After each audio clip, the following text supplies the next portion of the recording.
utočište ljudima koji u svojoj zemlji su progonjeni zbog političke, rasne, verske ili neke druge pripadnosti.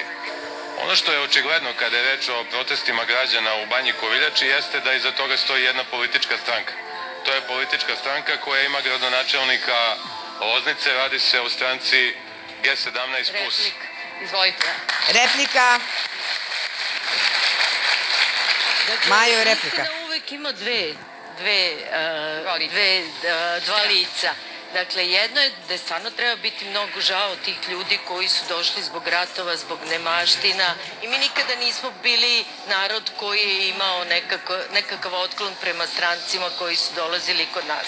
A sa druge strane, nezainteresovanost države, ministra unutrašnjih poslova, sada i ministra prosvete, jer neka deca ne idu u školu, gradonačelnik Loznice se obraćao i premijeru da počnu da rešavaju... Vreme je isteklo, izvolite, Maju, sedi. Vreme. Izvolite. Aco, izvolite. Dakle, iza protesta građana stoji gradonačelnik Loznice iz G17+, gospodin Vidoje Petrović, i radi se u stvari o jednom unutar koalicijenom sukobu između G17+, i Demokratske stranke. Replika, izvolite. Izvolite, Nešević. Zanima ko stoji iza koga, koje su stranke upletene i da li su upletene. Zanima me otkud 5000 ljudi u gradiću u kojem živi 6000 ljudi, otkud taj narod, ko je njih pustio, da li su oni legalni, ilegalni, od čega žive, čiji hleb jedu i prosto od čega se održavaju. Ima pravo na to, izvolite. Dakle, taj centar... Izvolite, replika. U Banji Koviljači postoji više od pola veka. Ako ste pratili, odnosno ako ste čitali izveštaj Republičkog komesara za izbeglice, u proteklih nekoliko nedelja bilo je oko 500 krivičnih i prekršajnih prijava protiv azilanata. Bile su svega 2 prekršajne prijave. Sve ostalo su krivične i prekršajne prijave zbog napada građana Banje Koviljače na te ljude. O čemu se ovde radi? Oni koji su za Evropu, za evropske standarde, za ljudska prava... Vreme isteklo. Priča gospodina Martinovića ispadne da je gradonačelnik Loznice živi u Italiji, jer kako se pojavi velika grupa izbeglica u nekom manjem mestu, kao što se dešavalo povodom poslednjih događaja u arapskom i afričkom svetu, gde su svi hrlili ka Italiji, javi se strah meštana od ljudi koji su došli. Naravno da ima krivičnih dela i naravno da je to uznemirilo Loznicu. Nemate pravo na repliku. Nemate! Ono što me najviše zabrinjava je što niko ne reaguje od ovlašćenih, dakle od ministra prosvete na ove događaje i na ove poslednje pojave da roditelji ne odvode decu u školu. O tome treba razmišljati, a to, koliko znam, ministar prosvete iz Socijalističke partije Srbije kao i ministar unutrašnjih poslova. Prvo je reč tražila Gorica, izvolite. Gorice, reč ima Gorica Nešević, izvolite. Samo ponavljam kako je neznanje najveći neprijatelj čovekom. Iz neznanja se rađaju i strahovi i agresija.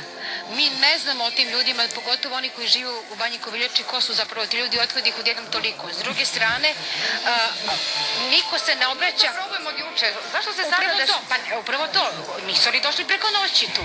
Zašto se neko nije malo pobunio ranije kad su oni počeli da dolaze na dolaze?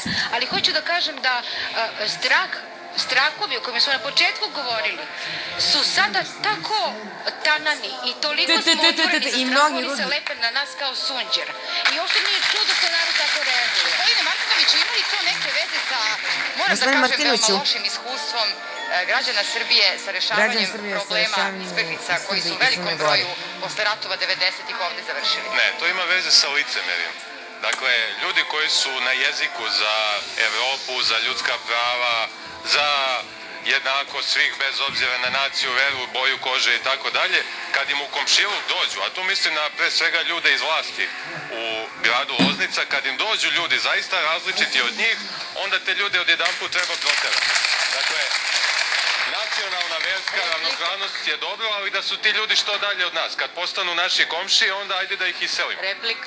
Nemate pravo na repliku. Nemate pravo na repliku ku mene. Nemate pravo na repliku.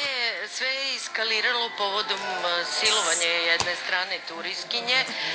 Zato stalno prozivam Ministarstvo unutrašnjih poslova koji bi mogli svojim saopštenjima da kažu dokle su stigli u istrazi, da se vidi da li su azilanti ti koji su počinili krivično delo ili ne. I naravno da se ljudi boje. Sada se Ali boje hajde da zato što... budemo iskreni, da je recimo, ajde, uopšte neću da dovodim u pitanju silovanje, bilo ga je, nije bilo. Ne Da je znam, ali recimo, zato bi- da je da. recimo stanovnik Banje Koviljače silovao nekoga, da li bi neki protesti bili u ovakvoj razmeri na ulicama tog grada? Bojim se da ne i slažem se sa Goricom, kod nas su strahovi neverovatni. Neverovatni, a mi imamo veliki strah od nepoznanice, od nepoznavanja ljudi, njihove kulture, njihove vere i mi uvek tražimo neprijatelja nekog van nas. Tražim reč. Izvolite, Reč ima Aleksandar Martinović, izvolite. Pa kao što sam rekao na početku, dakle, ovde se radi u stvari o jednom političkom sukobu između G17 plus i Demokratske stranke u Loznici. Dakle, rođeni brat republičkog poslanika Demokratske stranke iz Loznice drži jednu veliku prodavnicu u neposrednoj blizini tog centra za azil. I nikada čovek nije imao bilo kakve probleme sa azilantima, Da li je moguće da se napravi iz takvog razloga ovoliki problem? nego ostvaruje ekstra profit. Dakle, čovek odlično zarađuje. To se ne sviđa Vidoju Petroviću zato što nije u dobrim odnosima sa tim poslanikom iz Demokratske stranke. I onda se isturaju građani da oni proteruju azilante. Jel vas ovo podsjeća na neku Domanovićevu ili ne znam već čiju priču? Može scenarij za film da se pravi u ratno takvim slučajima Nešto kako se zvati. hoćemo na svakom ćošku. Mi čitamo, ja sam tela ovo da Bolje. kažem. Dakle, mi se bojimo nepoznatog i ne prihvatamo baš tako lako razlike. Nismo tolerantni prema ljudima koji su mnogo razlikuju od nas, koji nemaju iste navike, nemaju iste običaje, iz tog neznanja, zbog čega oni rade to što rade, mi postajemo često vrlo netolerantni. Vi imate slučajeve Toliko da i decu zapravo stavljamo u prve redove. Pa decu stavljamo u prve redove zato što se najviše bojimo za njih i to će uvek svaki roditelj da vam kaže i u principu neće ni da slaže.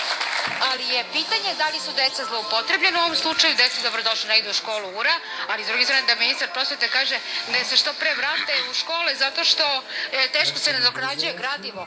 To je tek ekstra tema, žao mi je što nemate večeras prosveta. Šta je ministar trebalo da kaže po vama? Šta je ono Da neko se pojavi tamo da vidi o čemu se radi, ne nekakva inspekcija, da dođe, to je problem veliki, se ako dobro je zna o toliko čemu se naroda. radi. Da, izvolite Gojković. Tačno, problem Gojković, je veoma izvolite. eskalirao, ne želim da verujem u ovakve banalne razloge oko trafike neke koja radi ili ne radi. to Nije trafika, to je istina, velika jer prodavnica. to ste sigurno i vi čuli od nekog ko je politički obojen.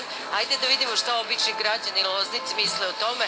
Oni žele da se ministri pojave u Loznici. Au, vreme je isteklo!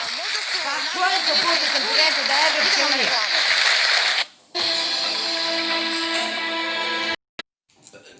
Darko, znamo da je organska proizvodnja i ekonomija i ekologija. A šta kaže vaša duša? Pa ja jednostavno volim ovakav život i jednostavno želim to i odrastao sam u gradu, došao sam u selo, našao sam svoj mir, ptice cvrkuću, jednostavno zrikavci zriču, milina Božja, nahraniš malo koke, malo čuvaš koze, malo svinje, malo ribolov, malo na posao, tako da me to potpuno ispunjava. Znanje i manje, nedeljom u 11 na Prvom programu.